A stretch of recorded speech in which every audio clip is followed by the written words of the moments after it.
Thank you for joining me on the American Workplace Bully July 19th update of where the situation currently stands with Fox News and Fox 7 Austin. I can tell you right now it's going to be a very short video because as of this recording, there has been absolutely no attempt to contact me by either Fox News, Fox 7 Austin, or the respective legal offices, which in the end is bad news for Fox. The first chapter became active on July 3rd, 2014, so accounting for the holiday weekend, Fox News and Fox 7 Austin has known about the recording evidence for at least 2 weeks now. How do I know they are aware of the recordings? Because the Austin Chronicle had been working on a different angle since June 17th. According to the July 4th edition of the Austin Chronicle, GM Mike issued a statement through a Fox Press liaison in New York City, and Mike would not speak directly to the journalist, so the Chronicle was unable to confirm it was his voice on the recordings. And given that a GM would not be negligent enough to not communicate something of this magnitude back to his corporate bosses, I'd venture a guess that Fox News has been aware of these recordings for a month, at most. So what does this all mean? That there is a high probability the attorneys are doing a great disservice to Fox News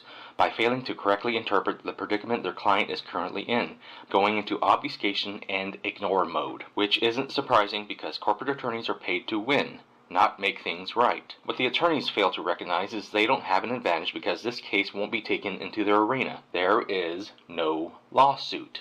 Their client's trial is happening right now in the court of public opinion, and they are losing. How, you ask? Because this series isn't about money. I'll say it again. The American Workplace Bully is not about money. This is about justice. This is about honor. This is a righteous cause to end workplace bullying. This is a Rosa Parks moment.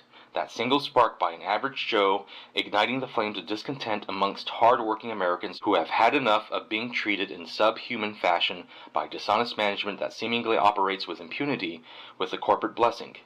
And who cares if they ruin a few careers along the way, right? Despite a possible legal strategy that all Fox has to do is outlast the video series and claim ignorance to the evidence, it is doomed for failure. Because I regret to inform Fox News, this is social media. It never goes away. With each passing day, Fox News refuses to acknowledge legally recorded hard evidence, proving one of their own managers lied about an employee, who in turn was practically lynched by 3 willing executives at Fox 7 Austin. It only makes Fox News look more and more guilty of a possible cover-up, and states loudly to the public that they either don't care there's evidence, or are tolerant of such abhorrent behavior by their management staff. All of which is toxic to Fox News' image of being a truth-based organization.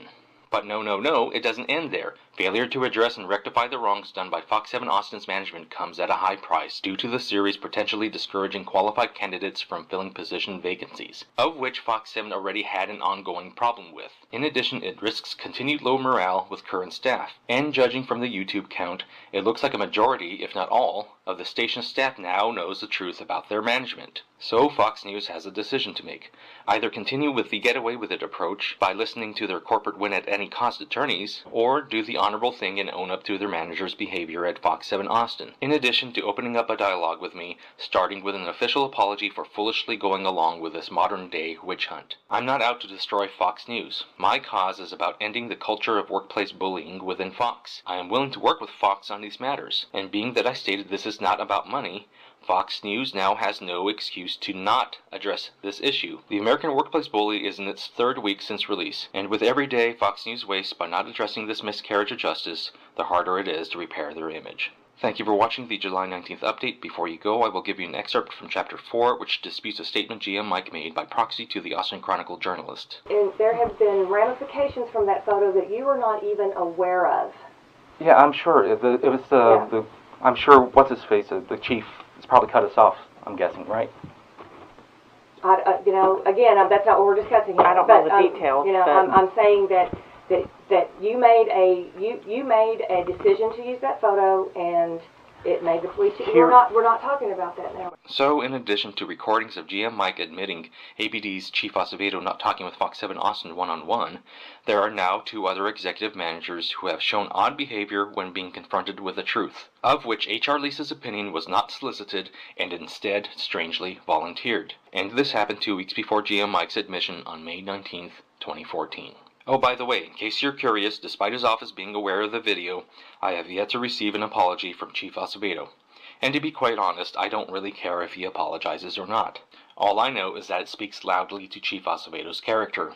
Just some food for thought should he decide to pursue political office. And with that, we'll see you for the next installment of the American Workplace Bully. Thank you for watching.